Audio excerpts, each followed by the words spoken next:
రేవంత్ రెడ్డి పాలన 6 నెలల్లో ముగుస్తుందని, కేసీఆర్ నాయకత్వంలో బీఆర్ఎస్ ప్రభుత్వం ఏర్పడుతుందని మాజీ మంత్రి ఎర్రబెల్లి దయాకర్ రావు కీలకమైన వ్యాఖ్యలు చేశారు. పలువురు కాంగ్రెస్ ఎమ్మెల్యేలు గులాబీ బాస్తో టచ్లో ఉన్నట్లుగా తెలిపారు. రానున్న స్థానిక సంస్థల ఎన్నికల్లో కాంగ్రెస్ చావు దెబ్బతినడం ఖాయమని ఆయన జోష్యం చెప్పారు.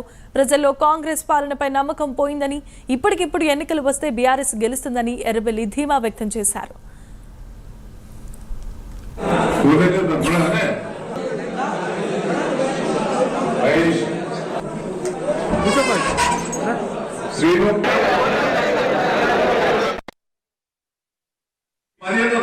ఎన్నికల నోటిఫికేషన్ వస్తుంది. ఆ ఎంపీటీసీలు ఎవరెవరు మంచుకున్నారు ఏంటనేది విశ్లేషణ చేయండి. మంచి రోజులు ఉన్నాయి.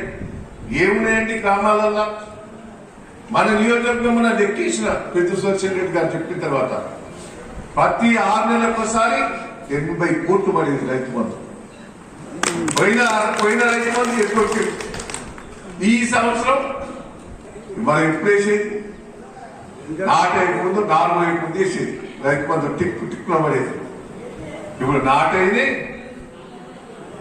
కలుపులేనే కోతలు కొత్తానే పడతానే పడతాయి.